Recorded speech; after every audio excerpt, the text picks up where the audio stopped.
This is WROW Music, Albany.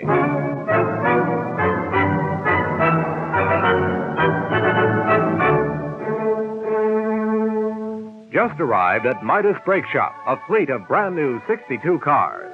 Drive your car into Midas Brake Shop yourself and drive out with a 62 car to use while your brakes are being relined. There's no additional charge. Everyone knows for safety a good brake job takes time. And with a car at your disposal, Midas Brake Shop can take the 2 or 3 hours needed to reline your brakes thoroughly. Drive into Midas Brake Shop, 997 Central Avenue, 1 block west of Westgate Shopping Center, Albany. Open daily till 6, Friday till 8.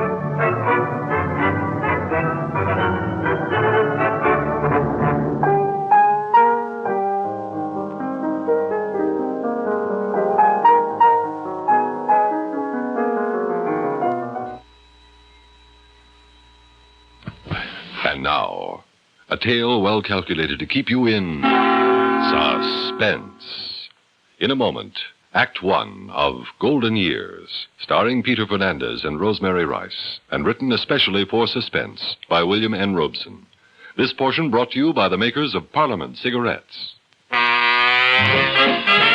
Listen, more and more people are smoking to this tune every day. Parliament gives you extra margin. Parliament gives you extra margin. The filter's recessed and made to stay a neat, clean quarter-inch away. Parliament gives you extra margin. Parliament gives you extra margin. You're smoking neat, you're smoking clean with Parliament today.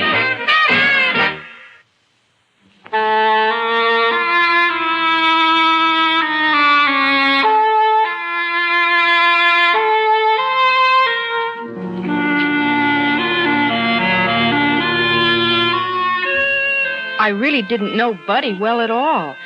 We just met about a week ago at the malt shop. He was real cute.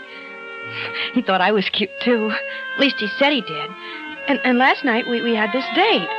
Only he wanted to break it, so I went over to babysit for Mrs. Foster. But before that, I guess I'm getting ahead of myself. Anyway, the whole terrible thing must have started yesterday morning over at Buddy's house. I wasn't there, of course, but it must have happened something like this, I guess. Dad, could I ask you something? Sure, son. What's in your mind? I got a date tonight. That's nice. Dad, will you put down that paper and listen to me? Buddy, that's no way to speak to your father. I'm sorry, Mother. Dad! Yes, buddy, I'm listening. You said you had a date tonight, didn't you? Which is scarcely news. So I was wondering... The answer is no. Why don't you wait till I finish? Buddy. Because I know what you're going to say. And the answer is no. You may not have the car tonight. Why not? You know the answer to that, too. All right, so I got a ticket. But it was only a 35 and a 30. Which makes it speeding, son. All right, so it was speeding. But, gee, Dad, that was 6 weeks ago. So I grounded you for 2 months. Yeah, but, gee... Well, can't a guy get time off for good behavior? I'm caught up on my homework. I've been helping Mom with the dishes. That's true. And this date I got. How am I going to explain to her that I haven't got a car? Just explain how you hot-rodded through the residential streets of this town when you did have a car. Well, Kent. I don't think you're being very fair. That's a subject on which you are not qualified to pass an opinion, son. But the other kids... And that's a discussion I will not be trapped into, either. What other parents do with other kids is of no concern to me. I didn't get a speeding ticket, son. You did. And just because the traffic court let you off with a warning is no reason why I shouldn't punish you. Yeah, punishment. That's all you can think of. I'll bet if my real father was alive... Buddy! I don't care. You're not my father, and you haven't got a right to punish Now, me you like listen to me, young man. I'm your legal father, and you'll do as I say. Now, I adopted you when I married your mother. In the eyes of the law, I'm every bit as much your father as if my blood ran in your veins. I'm sure glad it doesn't. On that, we see eye to eye, young man. But as long as you remain in this house, you'll do as I say. Now, is that clear? Loud and clear. I will not put up with your insolence. Yeah, I know. Thanks a lot, Father. Thanks for nothing. Oh, Fred. God, It's a phase he's passing through. 16's an awful age for boys. But he'll grow out of it. You'll see the day when you'll be proud he's your son.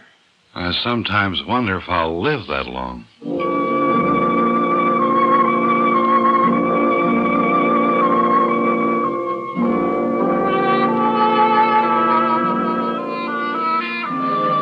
way, it must have happened.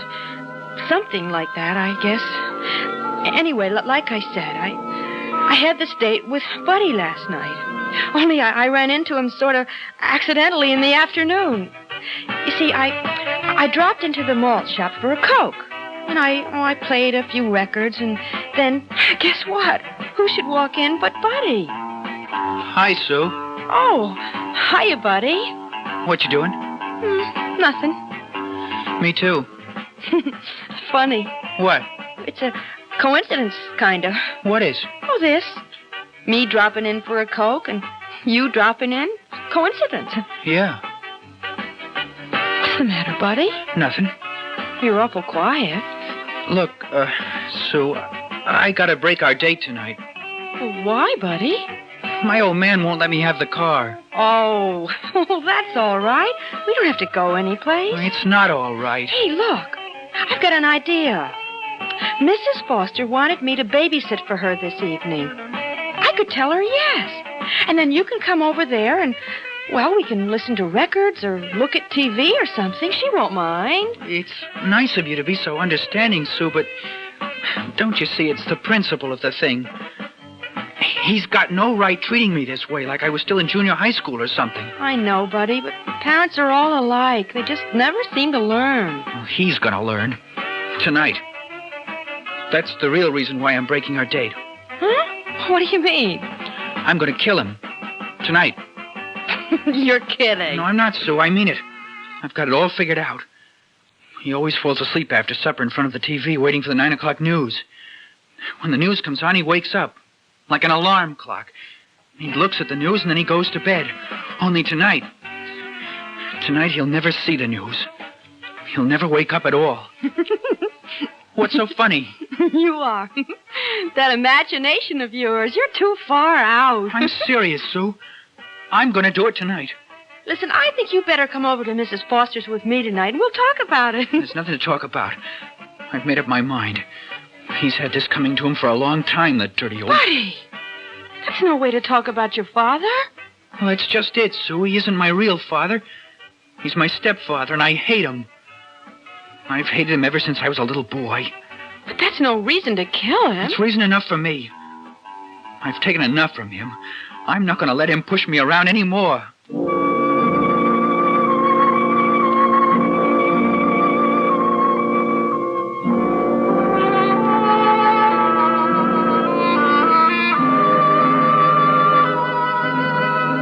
Crazy kid, talking that way?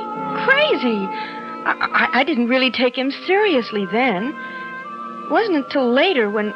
Oh, but I'm getting ahead of myself again. He left saying maybe he'd call me at Mrs. Foster's later. He didn't tell me where he was going when he left the malt shop, but later I found out... Oh, hello there, Buddy. Hello, Mr. Schmidt. Well, you come 1 minute later, won't you be out of luck? I was just closing. I'm glad I made it.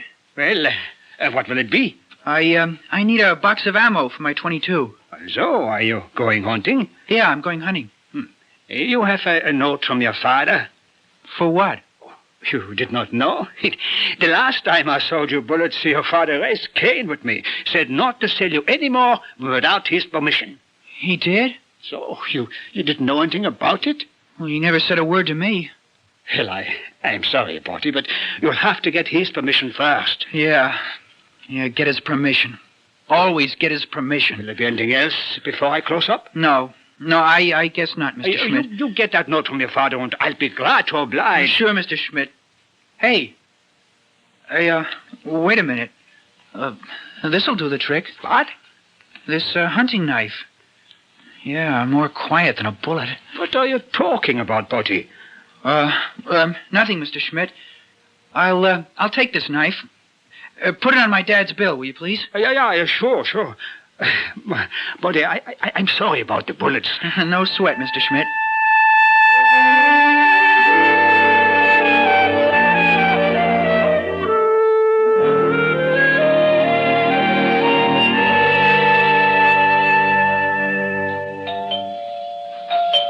That you, Sue? Yes, Mrs. Foster? Well, come on in, dear. The door's unlocked. Okay.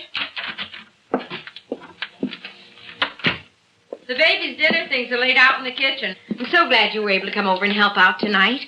Oh, darn this zipper. Here, can you get it unstuck, Sue? Well, I'll try. There. Why, Sue, what's the matter? Your hand's shaking. Oh, it's nothing, Mrs. Foster, nothing. But you're white as a sheet. Here, Sue, sit down. I'll get you a glass of water. No, please, I'm all right. Really, I am. Well, you don't look all right. Now, come on, tell me, dear, what's the matter? What's upsetting you? Mrs. Foster. Yes? Mrs. Foster, do you think a boy would kill his father just because he wouldn't let him borrow the family car? Sue, what are you talking about? Well, you see, Buddy Birdwell, my boyfriend, sort of. You see, he wasn't kidding, but see, I thought he was when he said it, but now I'm not so sure, and I keep thinking back, and he was awful serious. Serious about what, Sue? Tell me. About murdering his father. What? He said he was going to murder his father tonight. For heaven's sake, why? Because he wouldn't let him have the car. Oh, but that's plain crazy. That's what I thought, but now I don't know.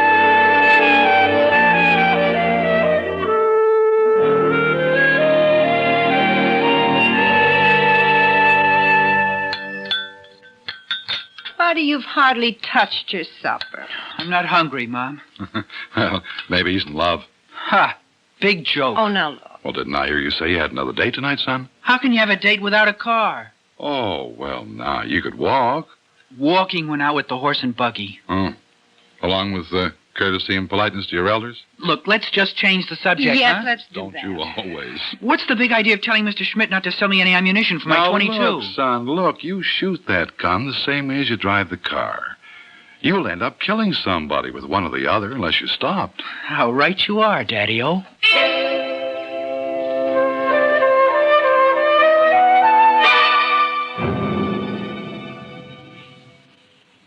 And that's everything I can remember he said, Mrs. Foster. Do you think he really means to do it? I don't know. But just to be on the safe side, we've got to warn his father. Where does he live? Oh, I don't know. You don't know? No, you see, well, I really don't know Buddy awfully well. I just met him only last week over at the malt shop. Oh, I see he picked you up? Well, not exactly. Oh, you picked him up? Well, that's not exactly it either. You see... I understand, Sue. I used to hang around the malt shop myself not so very long ago. So, you see, I don't really know very much about him. But even so, You wouldn't want him to murder his father. Oh, no. Well, neither would I, and I don't know him at all.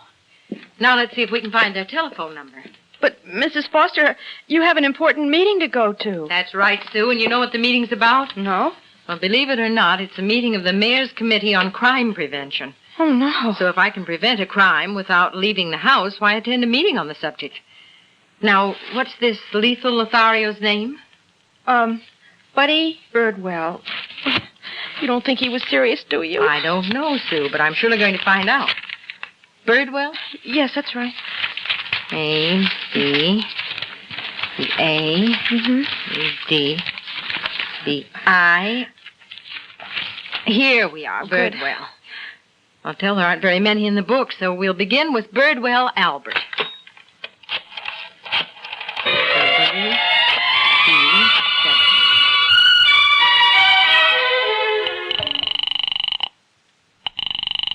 Well, no answer on that one. That's the last Birdwell in the book. Either it's a busy signal or a disconnect, or if they do answer, they never heard of your little friend Buddy. Oh, golly, I'm sorry, Mrs. Foster. I guess maybe I was a little hysterical about the whole thing. Oh, why didn't I think of that in the first place? What, Mrs. Foster? The police. Of course, they are the ones to handle this. They'll know what to do. Downtown Police Station. Sergeant Kenny speaking. Oh, Sergeant, this is Mrs. Foster of the Mayor's Committee on Crime Prevention. I want to report a murder. What? A murder. Yes, Mrs. Foster. It hasn't happened yet, but I'm afraid it's going to. Well, who's going to murder who? Well, this boy... Buddy Birdwell. Oh, yes, Buddy Birdwell. He told his girlfriend that he was going to murder his father tonight just before 9 o'clock. And I thought you ought to know so you could stop him. Yes, ma'am. Now, where does he live? Well, that's the trouble. I don't know his address, and I've called all the Birdwells in the phone book. Well, now, we'll do what we can, Mrs. Foster, but we hardly ever hear about murders until after they happen.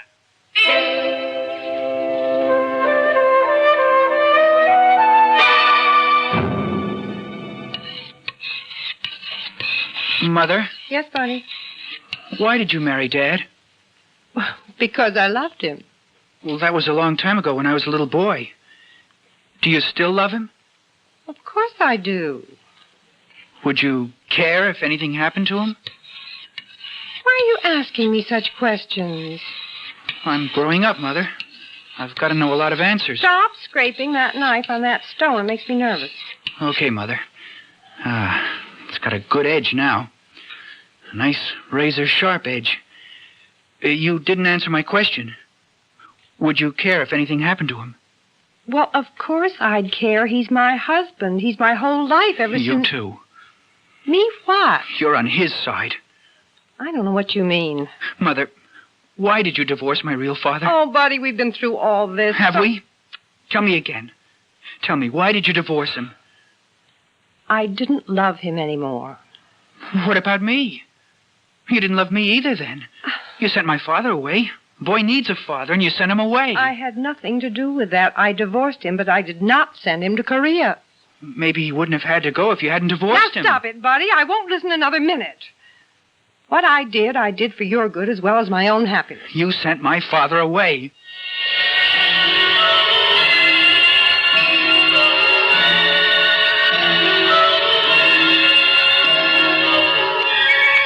You've got to remember, Sue. We haven't much time left. It's nearly 9 o'clock. Now think, dear. What else do you know about this boy? I've told you everything, Mrs. Foster. I can't remember anything else. Then we'll have to go right back to the beginning again. Do you think he'll really do it, Mrs. Foster? I don't know, but we've got to be sure that he doesn't. No. Now, from the beginning, Sue. Think. What did he say to you this afternoon? Oh, all right. Well, let's see. He said he had to break our date because his father wouldn't let him have the car. And then I said... Now, never mind what you said. Just remember what he said. But remember everything. I'll try. Then he said he was going to kill him while he was asleep in front of the TV. He said he'd had it coming for a long time. And then he started to say things about his father. And I said he shouldn't talk that way about his father. And he said he wasn't his real father. He was his stepfather. And that's why he hated him so much. Oh. And then... Oh, well, that explains it. What? Why, none of the Birdwells in the phone book ever heard of Buddy. Why? Because Buddy's name may be Birdwell, but apparently it isn't his stepfather's name. Oh, yes, of course. All we've got to do now is find out the name of Buddy's stepfather. Only, how do we do that? I don't know. Well, think, did he ever talk about his father, like where he works? No, not that I remember. Or any organizations he belongs to? No. Luncheon clubs? Country clubs? Churches? Oh, well, wait a minute. He did say something about church once. Oh? Oh, I was kidding him about the way his voice squeaks sometimes. And he said he was the star soprano in the St. Luke's choir before his voice changed. St. Luke's? Well, that's my church. Oh. Now we're getting somewhere. Dr. Devon should know. Who's he? He's the pastor of St. Luke's. Oh. Good evening. Dr. Devon's here. Oh, good evening, Doctor. This is Mrs. Foster. Mrs. Frank Foster. Oh, yes, Mrs. Foster. How are you this lovely evening? I'm fine, thank you. And Mr. Foster? Oh, he's well. Well, we haven't seen you at services for several weeks. Yes, I know. Mr. Foster's been out of town, and I haven't been feeling well. Oh, I'm sorry to hear that. Nothing serious, I hope? No. Look, Dr. Devons, I need your help. Of course, Mrs. Foster. What can I do for you? Do you recall a choir boy named Buddy Birdwell? Birdwell? Yes. Buddy Birdwell. Soprano. He was your star soprano a couple of years ago. Oh, yes, a fine boy. But I must say he's also been lax in attendance recently. Yes, well, Doctor, what I want to know is, what is his father's name? Why, Birdwell, of course, although I can't recall the first name at the moment. No, it probably isn't Birdwell. I'm referring to Buddy's stepfather. Oh, yes, of course. It comes back to me now.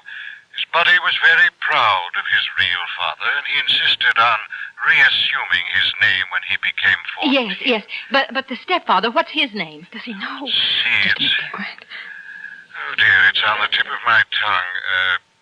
Carstairs? No, Carston. Yes, that's it. Ralph Carston is a fine man. Fine boy. A fine family. Ralph Carston? Oh, Dr. Devons, do you think this fine boy is capable of murdering his fine stepfather? Mrs. Foster, whatever put such an idea in your head? Well, he did indirectly. Do you have Mr. Carston's phone number? Yes, it's around here somewhere. Would you just hold the line for a second? Yes, Doctor. He's looking for it. Oh, yes, here it is. West 5, 3296. West 53296. 532, yes, 96. Thank you very much, Doctor. Is there something wrong, Mrs. Foster? Is there anything I can do? Pray, Doctor. That's about all you can do now. Pray for that fine boy and his fine stepfather. Pray hard. But, Mrs. Foster, W-E 532.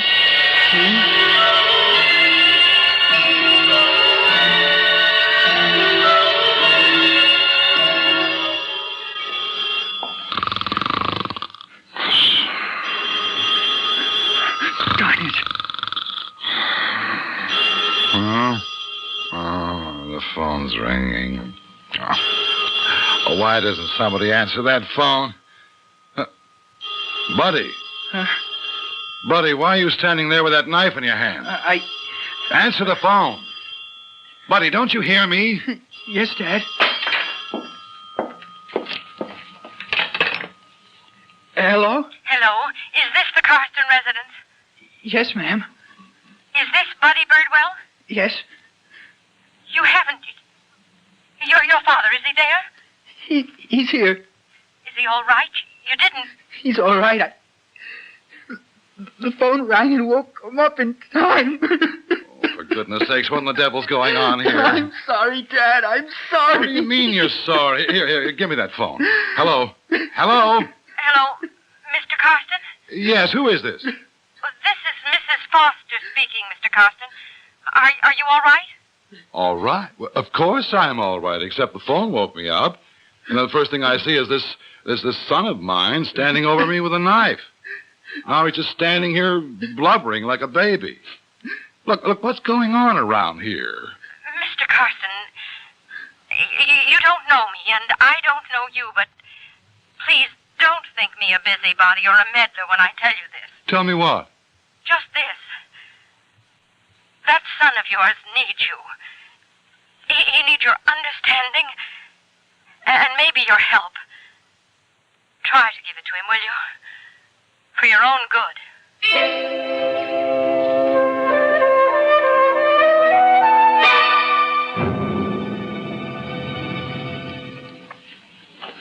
Suspense.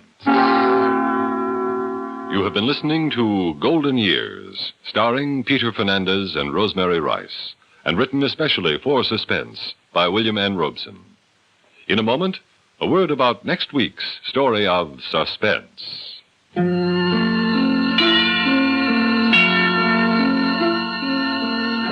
Suspense is produced and directed by Fred Hendrickson, edited by Norman Ober, music supervision by Ethel Huber. Heard in tonight's story were Ivor Francis, Elspeth Eric, Mary Jane Higby, Ronald Dawson, Brett Morrison, and Pat Hosley.